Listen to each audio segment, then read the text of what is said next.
Why are there so many different epoxies? And I'm sorry to all of those who commented, but there is a reason why I didn't use polyester resin on my boat. Polyester resin is a type of epoxy that works very well on chopped up fiberglass. And most importantly, unlike most epoxies, it's actually relatively affordable, but it has a couple downsides, as do all affordable options. Polyester resin is not great at bonding to other things, and since I'm restoring a boat, I'm going to be bonding to a lot of other things. And so in that case, it's not a great choice for this. So most people would say, well, why don't I go use the high performance? I use that for all my woodworking and actually gluing things together, and it's high performance.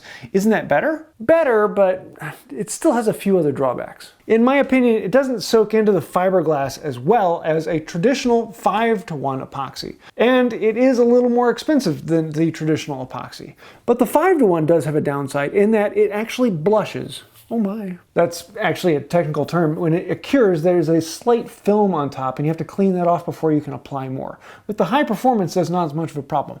But with the 5-to-1, you got to make sure you get in there with some soap and water and clean it off before you put more on there. Or you can do what I did and put down a peel ply or immediately put down another coat right on top of it. And they all work very well. And so that's why I decided to go with traditional for the boat instead of the high performance or the polyester or even the penetrating epoxy. And that's honestly just scratching the surface on different types of epoxy, because for every application there's something that is slightly different on this one that makes it ever so slightly better, but just enough so that someone over here is going to argue that no, this one is actually better. And then you start getting the arguments between these and all the other ones, and they're a lot of fun to listen to. And in most cases it really doesn't matter that much, but it can, so be careful, because otherwise you might find yourself in a bit of a sticky situation.